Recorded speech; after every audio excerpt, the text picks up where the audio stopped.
मुंबई में श्री राष्ट्रीय राजपूत करणी सेना ने एक प्रेस कॉन्फ्रेंस का आयोजन किया, जिसमें महाराष्ट्र के प्रदेश शहरी अध्यक्ष जीवन सिंह सोलंकी और उपाध्यक्ष आनंद सिंह ठोके उपस्थित रहे। क्या मुंबई से भी टीम वहां पर उपस्थित होगी कार्यक्रम में? प्रदेश कार्यकारिणी पूरी वहाँ मौजूद रहेगी और प्रदेश कार्यकारिणी में आगे, क्योंकि शिलाभाविसा का ये महाराष्ट्र में वो जलगांव साइड में पहला दौरा है और मुंबई में ऑलरेडी उनके 2 दौरे हो चुके हैं।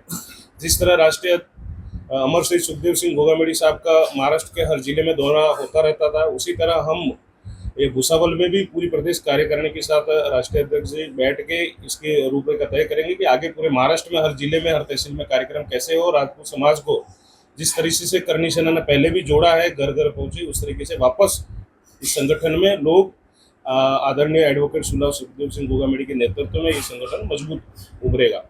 बच्चों के सम्मान के लिए जिस तरह से यह आयोजन किया गया है, तो बच्चों की शिक्षा को लेकर राजपूत करणी सेना किस तरह से आगे और भी क्या कुछ कार्य करने की सोच है? क्योंकि हमेशा कहा जाता है कि करणी सेना सिर्फ तोड़ फोड़ करने वाली करणी सेना है।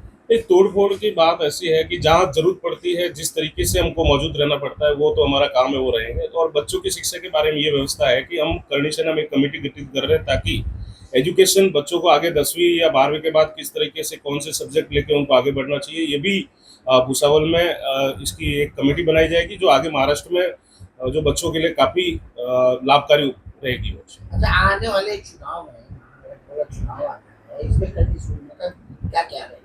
वो भी भुसावल में आदरणीय राष्ट्रीय अध्यक्ष जी आनंद सिंह जी ठोके साहब, राष्ट्रपति योगेंद्र सिंह कटार साहब और राष्ट्रीय अध्यक्ष जी के मौजूदगी में ये बैठक होगी। उसमें निर्णय लेंगे कि किस तरीके से महाराष्ट्र की मुंबई की जो नगर पालिका के चुनाव आएंगे उसमें भूमिका रहेगी। अटकलें हैं कि कुछ किसी बड़ी पार्टियों के साथ भी तालमेल आप लोगों का हो सकता है, बातचीत चालू है, इस बारे में क्या? फिलहाल इसके बारे में तो कुछ नहीं कह सकते, क्योंकि हमारी खुद की करणी सेना की एक पार्टी है जो उसके बारे में हम विचार करेंगे किस तरीके से काम करना है, और अगर जरूरत पड़ी तो बड़ी पार्टी के साथ सोच समझ के राष्ट्रीय अध्यक्ष जी जो बोलेंगे उसके बारे में हम आगे नहीं। भुसावल जलगांव डिस्ट्रिक्ट भुसावल जो आता है, वहाँ पे दामोदर जी राजपूत है हमारे प्रदेश उपाध्यक्ष, और उनकी सारी टीम है, चाहे संदीप राणा हो, सारिका ताई हो, और वहाँ महाराणा प्रताप जी का बहुत बड़ा मतलब जो जयंती आई थी, अभी जयंती उत्सव बड़े पैमाने पर मनाया गया था।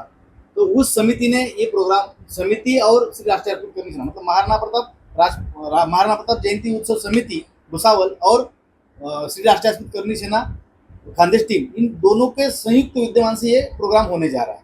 इसमें जो बच्चे भुसावल तहसील में या जलगांव डिस्ट्रिक्ट में जो भी अपने बच्चे अच्छे मार्क्स से पास हुए उनका सम्मान, और उससे भी ज़्यादा जो छोटे छोटे उद्योग करने वाले वहाँ बच्चे अपने जो बिजनेसमैन बन गए उनका भी सम्मान यहाँ किया जा रहा है। और उसके लिए उन्होंने हमारी राष्ट्रीय कार्यकारी अध्यक्षा जो सुखदेव सिंह दादा का प्रतिबिंब है, वो जिस ढंग से काम कर रहे हैं, वो सिर्फ दादा जैसे काम करते थे वही काम शिला भाभी कर रही है, और इसलिए उनको पहले भाभी साहब का आज से सब बच्चों का सम्मान होना चाहिए, ये सब लोगों ने राय हमारे सामने रखी। इसलिए भाभी साहब वो प्रोग्राम में आ रही है, राष्ट्रीय वरिष्ठ उपाध्यक्ष कटार साहब भी आ रहे हैं, और हमारे जो समाज के वहाँ के वैभव है हरि सिंह महाराज जो बड़े महाराज है, उनके शुभ हस्ते भी यहाँ प्रोग्राम होगा। वहाँ के जो मिनिस्टर है संजय सावकारे जी, और हमारे समाज के समाज भूषण आमदार किशोरप्पा पाटिल, ये भी वहाँ पे रहने वाले हैं। बहुत सी हस्तियाँ हैं जो वहाँ प्रोग्राम में आने वाली है, और उसमें करणी सेना की महाराष्ट्र की आगे की रणनीति भी तय होगी। क्या लग रहा है इस कार्यक्रम के माध्यम से और क्या मैसेज लोगों को देने की कोशिश है आपकी तरफ से? मैसेज तो ये है कि महाराष्ट्र के समाज को ये महसूस होना चाहिए कि करणी सेना आपके पीछे आज भी जैसे सुखदेव दादा के टाइम खड़ी थी, वैसे आज शिला भाभी के नेतृत्व में खड़ी है। घोगामेडी में फायरिंग की गई थी दादा के स्टैचू जो वहाँ पर बना हुआ है, इसको लेकर आप क्या कहना चाहेंगे? क्या लगता है शीला जी के पर भी इस तरह की कोई फायरिंग हो सकती है? उनके लिए सुरक्षा के लिए कितना आप ध्यान रखते हैं, और क्या लगता है ये क्या वजह थी कि इस तरह की फायरिंग वहाँ पर की गई थी? ये जो सुखदेव दादा के साथ जो हुआ है, ये तो समाज के ही कोई लोग जो नतद्रष्ट रहते हैं, जिनको समाज में अच्छा ही कभी अच्छा लगता नहीं है, उन लोगों ने ये सारी चीज़ें की है। मगर प्रशासन से मैं 100% ये कहूँगा कि दादा की मर्डर की जो ये चल रही है, जांच चल रही है, उसमें अच्छी तरह से वो जांच कर रहे हैं। अभी भी फिलहाल पिछले महीने ही जिनने हथियार सप्लाई किए थे उसको पकड़ा गया, मगर अफसोस इस बात का है कि जो लोग पकड़े गए ना वो भी राजपूत ही थे।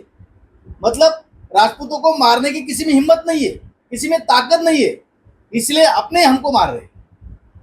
तो ये भी चीज़ थोड़ा हमको करनी चाहिए, हम ध्यान में रख के आगे ऐसी चीज़ ना होवे। और भाभी साहब खुद सुखदेव दादा है, वो कभी भी डरने वाले नहीं है, कुछ भी हो जाए और ऐसे कहीं भी हमले आए भाभी साहब के ऊपर, उसको पीछे हटवाने की कोशिश 100% करनी चाहिए।